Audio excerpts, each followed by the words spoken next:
I wasn't just laid off, I was laid off.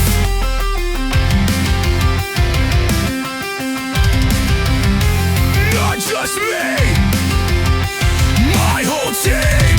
And no, we weren't underperformers. We weren't quiet quitting. We weren't riding the wave. We were high achievers, problem solvers, the kind of people who stayed late races and got shit done. But performance didn't protect us, because sometimes it's not about your impact or your metrics or how many people you helped. Sometimes it's just about a spreadsheet and a short-term plan that forgets the people behind the numbers, or a data breach, or being sued by SEC for fraud.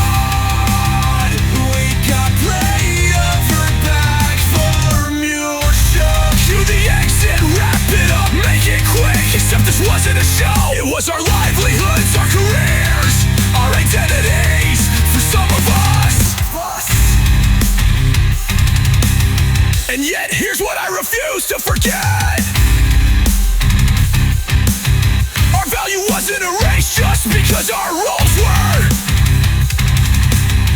Layoffs don't always reflect poor performance.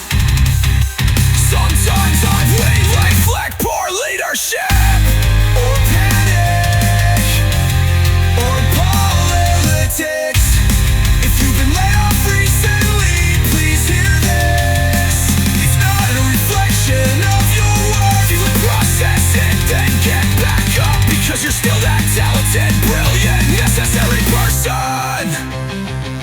And if you're hiring, reach out. Some of the best talent I know is on the market right now, waiting to bring that magic to your team. Companies can play people off, but we can choose to amplify them. Let's do better for each other. Companies can play people off, but we can choose to amplify them.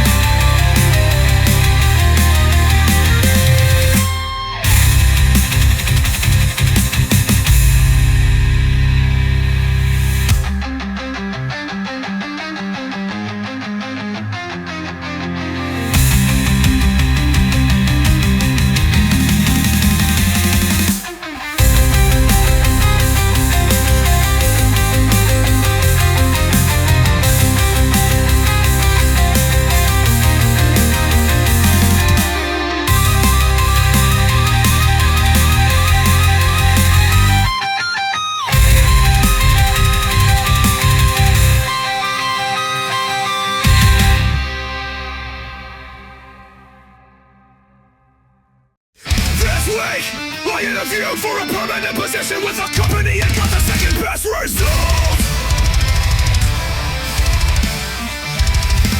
I did not get the job. However, I received a personalized note from the interviewer explaining that I did not get the job and the reasons why. They complimented me dearly on my interview and experience, but ultimately I just wasn't the right fit that they were looking for. And I also have availability issues that conflicted with their timeline. Funny enough, the interviewer asked if I'd be interested in freelancing with them. And heck, yes! This is not the first time this has happened. I've interviewed for a number of permanent positions, and honestly, since I'm still freelancing, did not get the job. Does that mean I was a bad candidate? Not at all. I was chatting with another freelancer the other day who also got passed over for a position they were well suited for. And I told them simply, there are 30 professional baseball teams and only one World Series winner.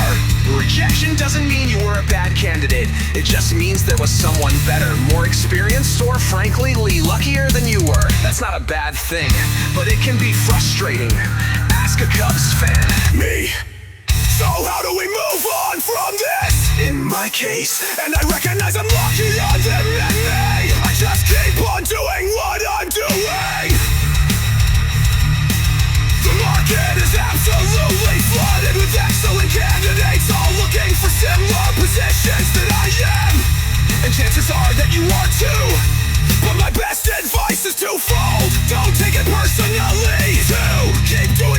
we're doing. Hope for the best, but plan for the worst. If you were freelancing yesterday, plan to freelance tomorrow. One day, your ship will come in and surviving. Until that day won't be easy, but you can do it.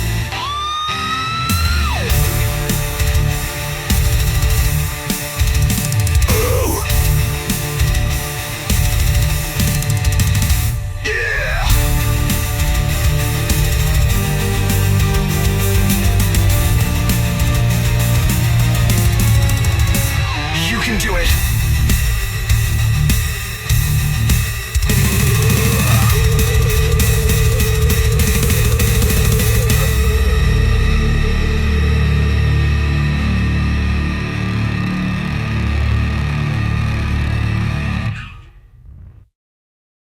I've been laid off 3 times, and here's what I've learned.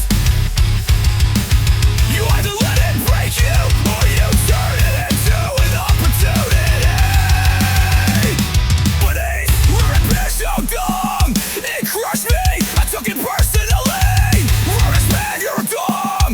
I rushed into a job that wasn't the right fit just to feel secure. I opened a job, I was ready, I had already started interviewing. But here's what no one tells you.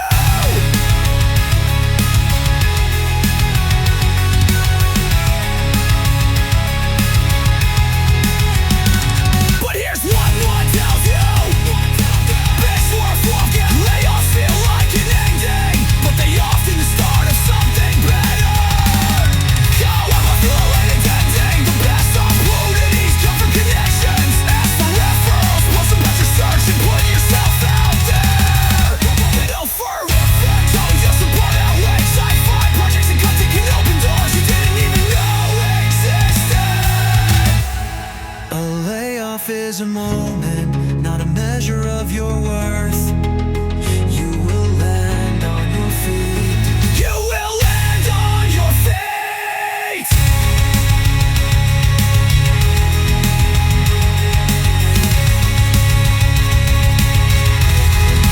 On you have your feet.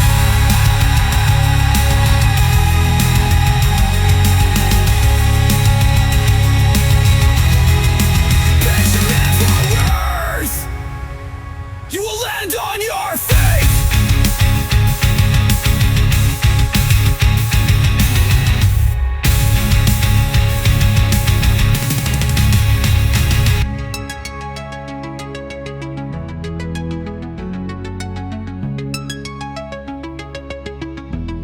You'll land on your feet. I'll lay us in the fire. You will land on your feet.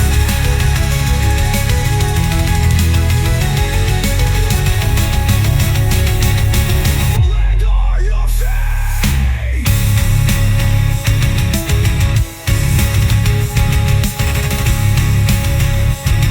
You will land on your feet. Open to work is killing your chances to get hired. You've probably seen it, or even done it yourself. That green banner around a LinkedIn profile that says open to work. It feels like the logical step when your job runs it right. Let your greeters know you're available, and they'll come knocking. Except it's doing the opposite. The harsh reality. Hiring managers and recruiters aren't looking for someone who's desperate for a job. They're looking for high-value candidates who bring solutions, not problems. When they see that green banner, they don't see a top-tier candidate. They see someone who might take anything that comes their way. Fair? No. Real? Absolutely. What you should do instead, if you want to attract the right opportunities, here's what actually works.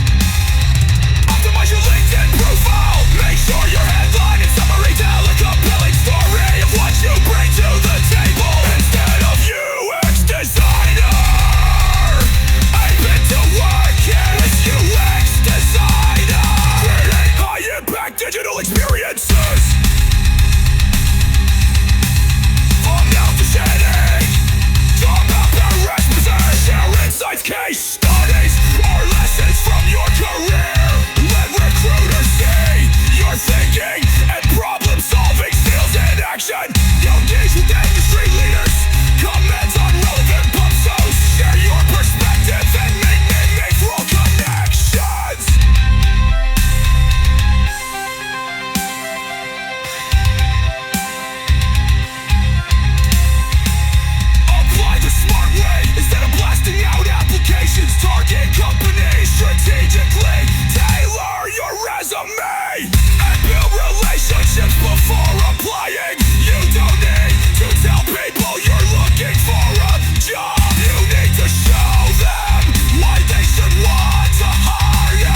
you should do instead, if you want to attract the right opportunity, stop controlling it ease. Here's what actually works. Optimize your LinkedIn profile. Make sure your headline is summary, tell a compelling story of what you bring to the table.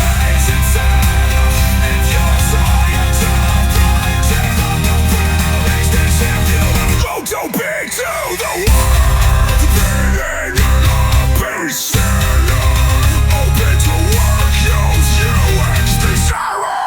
I create no repetition, study yourself. Forever carry.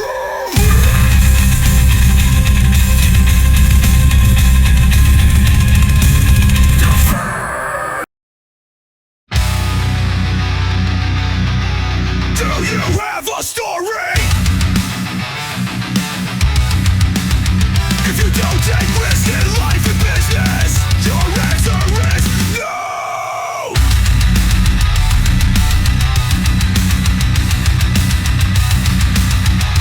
Take risk, try new things.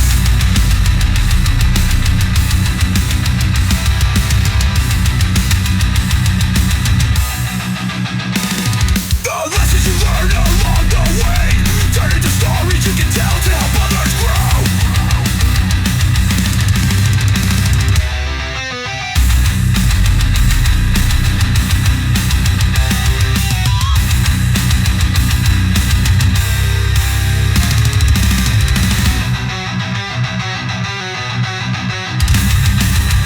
The lessons you learn along the way turn into stories you can tell to help others grow.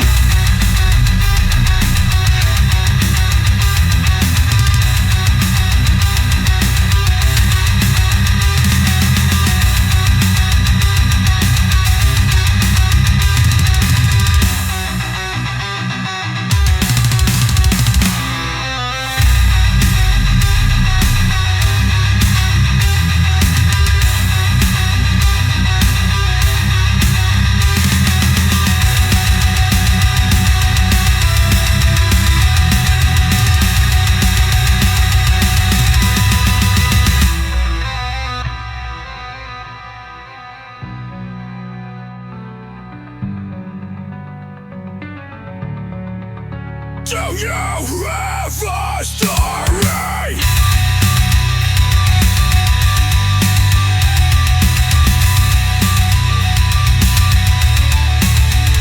Do you have a story? Do you have a story? I think it's time to help others grow.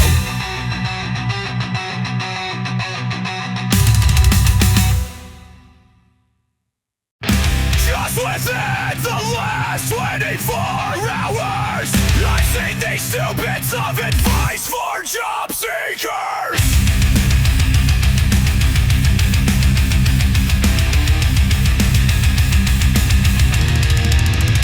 You should never submit a resume into your site format. You don't want people to be able to edit your resume, and some people don't want to risk opening attention to any potential weird macros and decisions that might be in it.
Which is it?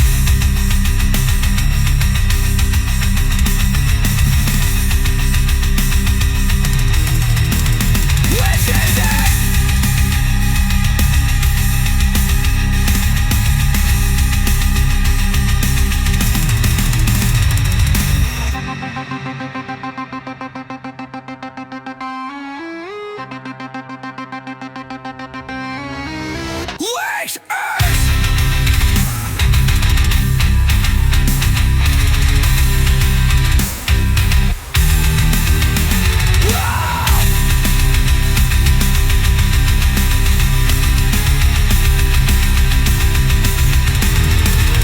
Which is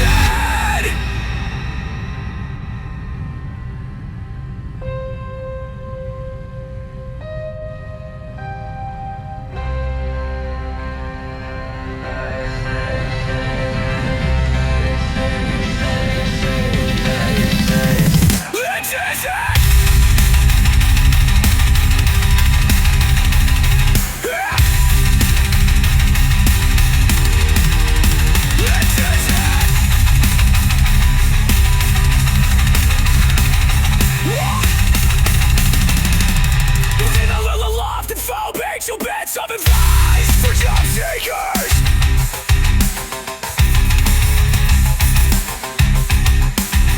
What is this? What should this?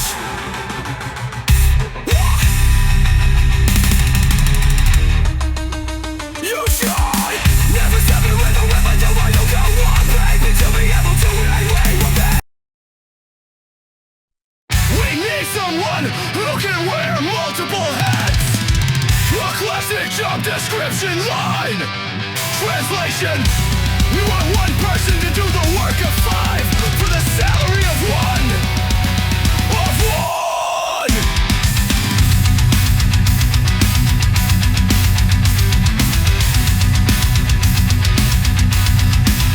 I see this all the time, especially in social media roles.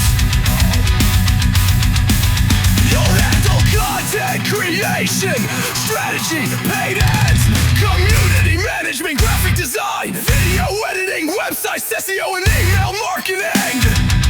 Oh, and preferably have 5+ years experience and be available at all times, because you know social media never sleeps.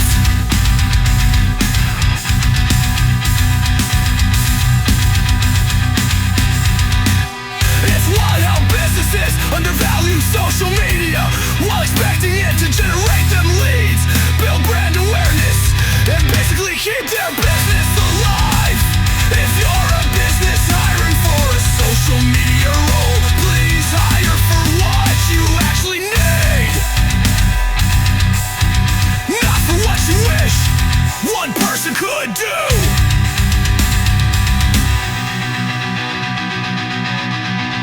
And if you're a social media manager feeling overwhelmed with unrealistic expectations, that's not a you problem, that's a them problem.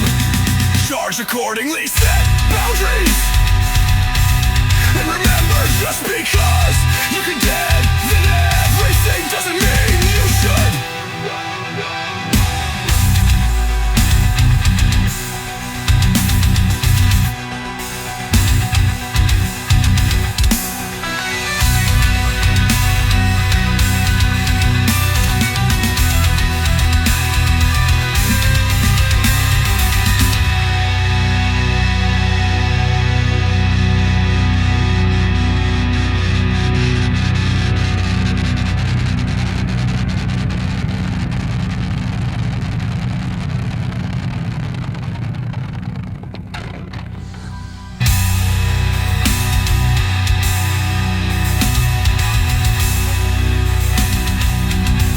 Charge accordingly, set boundaries. And remember, just because you can do everything doesn't mean you should.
by chance. It thrives when people have space to think, explore, and recharge.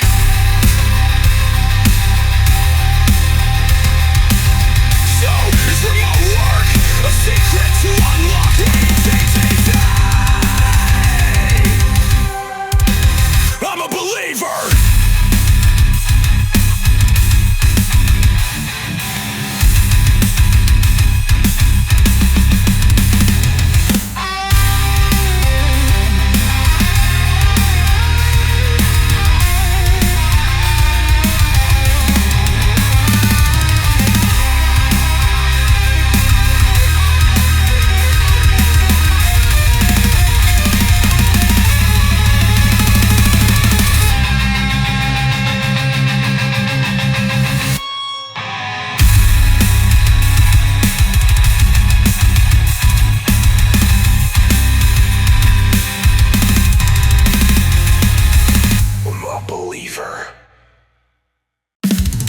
Recently got rejected by our dream client.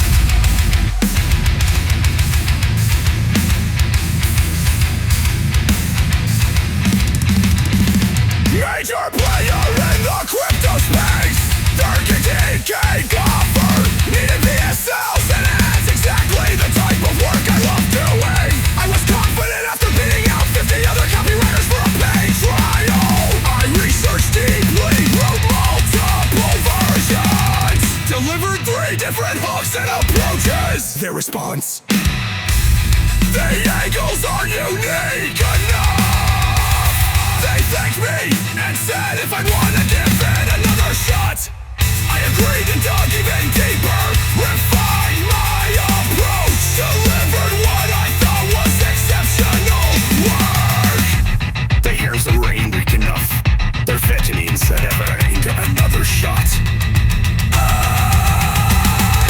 I agreed and dug even deeper, refined my approach, delivered what I thought was exceptional work. The response are other copywriters and better angles, rejected again. Most freelancers would tell this story as a cautionary tale about client fickleness or market saturation. But here's the truth I've learned after 3,500 plus projects. Rejections have been more valuable to my business than successes. Here's why. Rejections for skill development. Rejections refine your client filter. Rejections build resilience. The successful ones understand a fundamental truth. Rejection isn't about your worth, it's about your fit. Sometimes the client wants blue, you excel at red. Sometimes they need a scalpel when you're a sledgehammer. Sometimes they just click better with someone else's personality. The marketplace isn't designed to validate your talent.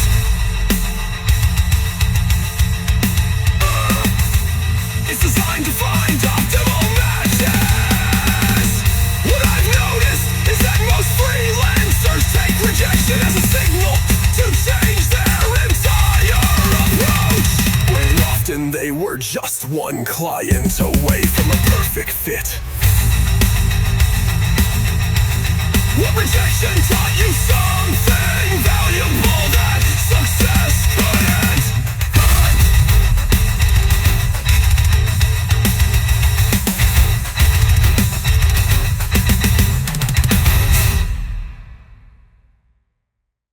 Marketing is wildly ageist explanation. We built an industry on the idea that young equals cool, old equals irrelevant.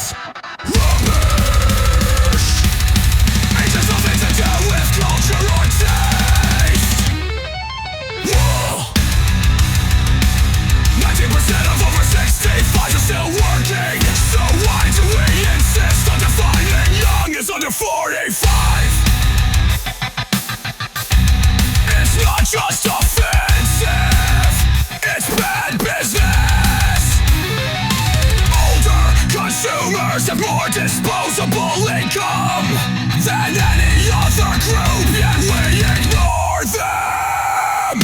79% of marketers are under 45, so we're ignoring a massive market based on pure bias. Who's ready to flip this script?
To flip this script.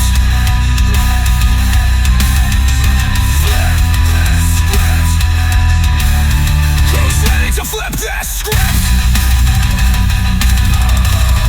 Who's ready to flip this script? Who's ready to flip this script? Who's ready to flip this script? Who's ready to flip this script?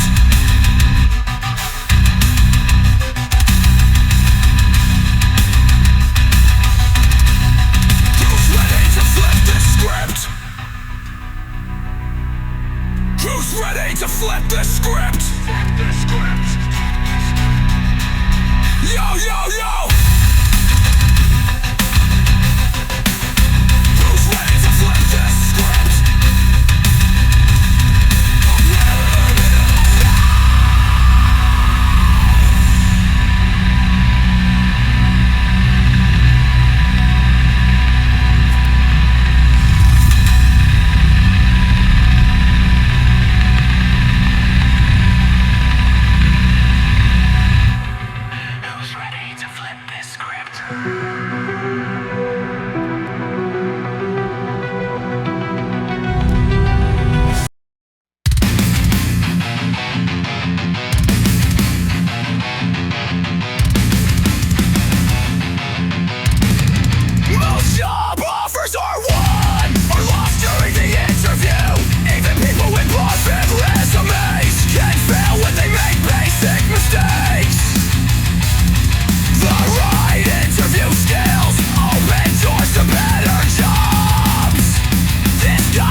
To avoid. Here's your complete interview success guide before the interview. Get ready by learning about the company and practicing what you'll say. Show up unprepared or without doing your homework about the job. The interview. Look interested. Ask good questions and share clear examples from your past work. Don't be late, check your phone, or talk badly about old jobs or bosses. Body language. Don't sit up straight, smile and look at the interviewer when talking. Don't cross your arms, fidget in your seat, or look at the floor after the interview. Send a thank you email on the same day mentioning things you talked about. Call or email too many times asking for updates, answering tough questions.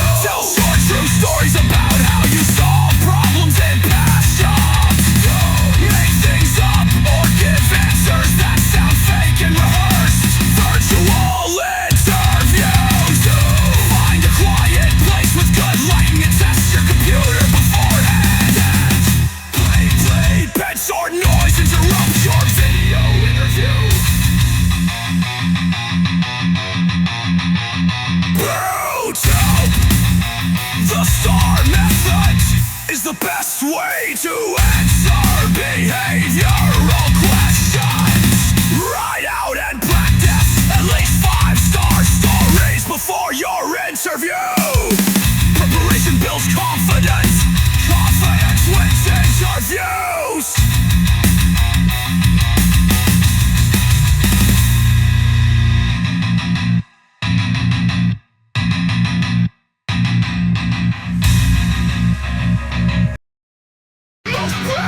Unsubscribe like loss. I should treat them like a lesson.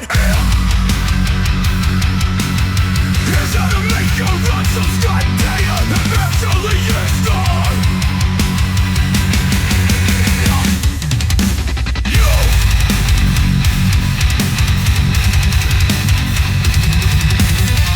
one cross-ref with listage and purchase history. To track my campaign promos for sales versus copies. Free unsubscribe segment people who open but haven't clicked in 60 days. Beyond one pattern causes churn. And are you saying too much or just saying the same thing? Often you can't prevent unsubscribes entirely. You can learn what pushes people away and fix it upstream. Unsubscribes are at the end of a relationship. They're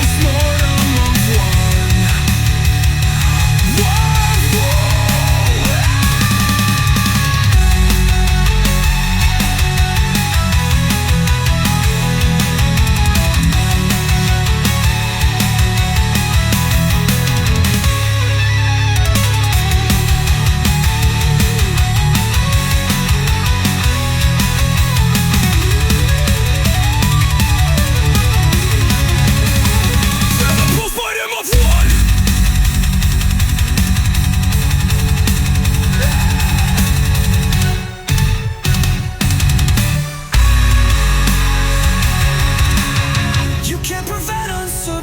Entirely,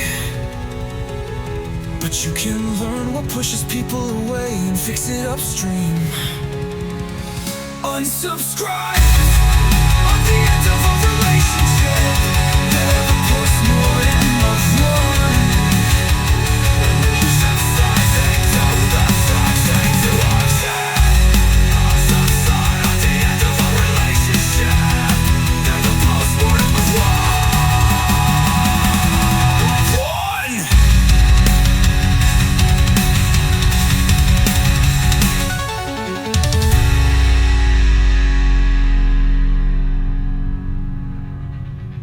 They're the postmortem of one.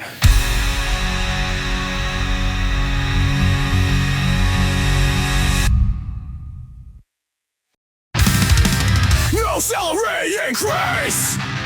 20 from no salary increase. 21 base. 20 no salary increase. 23 disrupt. Resignation. Employee, I'm submitting my resignation. Manager, but you're a key asset. Why do you wanna leave? Based on my skills, I've accepted another offer with a significant salary increase. 48 hours later, we'll match the offer. Stay with us, we need you.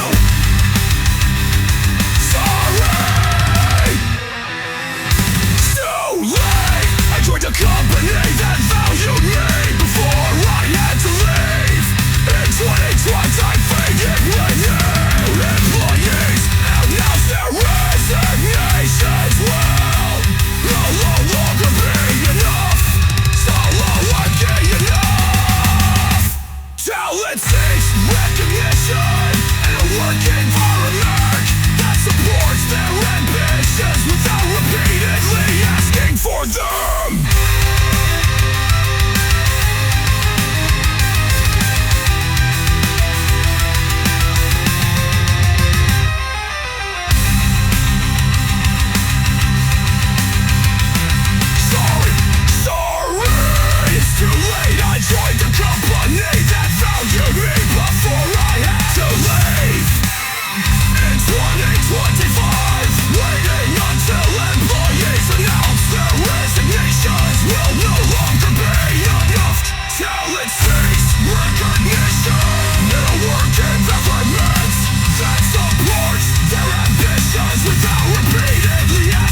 Just because you worry more doesn't mean you care more.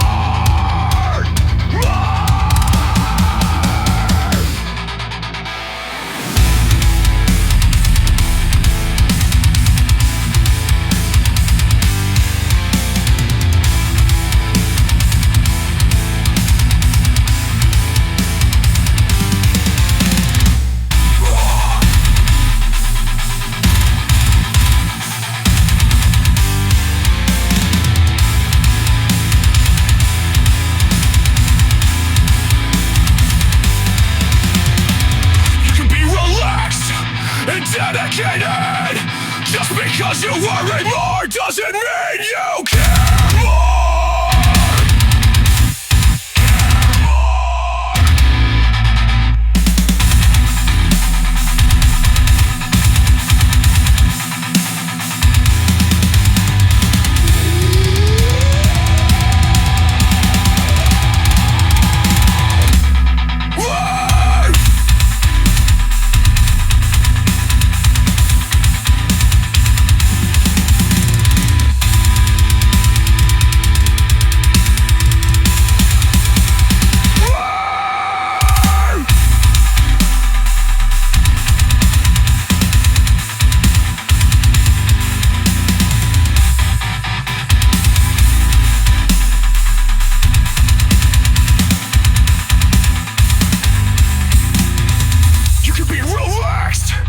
Dedicated.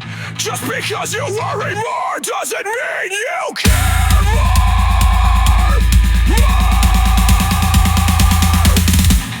Care more.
businesses, making it work. And the real truth is nothing is dead, except when you don't know how to make it work.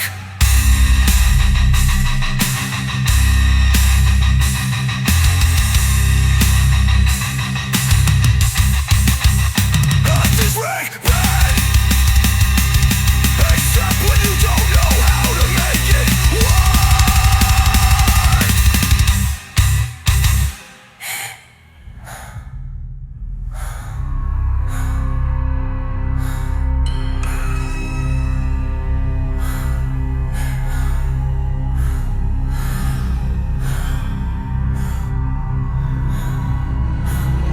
At this point, everything is dead, except for the businesses making it work.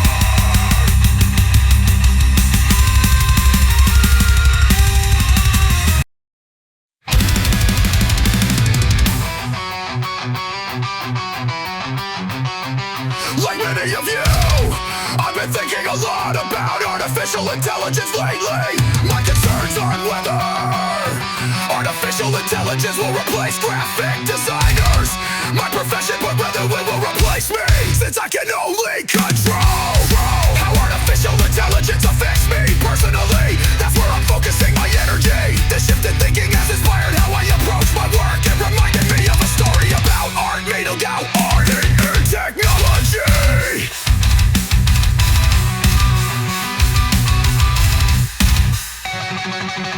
Years ago I wrote a Colnago, a handcrafted Italian racing bike made by master craftsmen. The engineering made it fly down the road like strong, efficient, and stunningly beautiful. The titanium and carbon frame had been hand painted with intricate designs, resembling shorelines from an old globe bursting from a bright orange background. It might sound garish, but you should have seen it.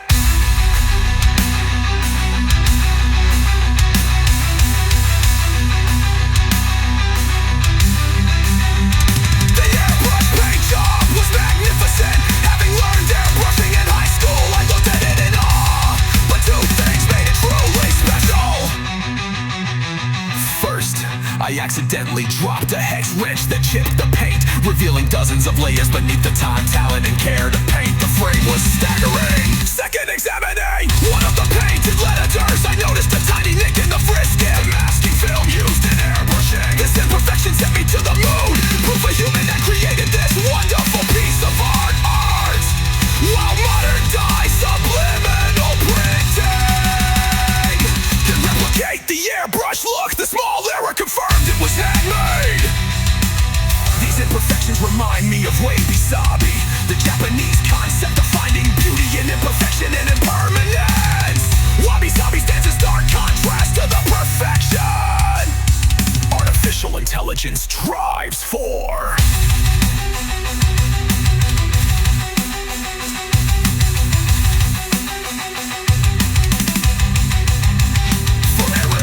Engineering, medical diagnosis, or balancing checkbooks, we want perfection, but for art and design, perhaps imperfection is valuable evidence that another human touched something.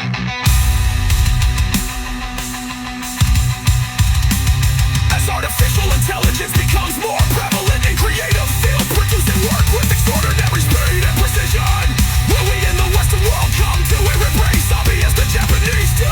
The Colnago represented an amazing blend of precision and artistic flair. But knowing human hands built it made it truly special.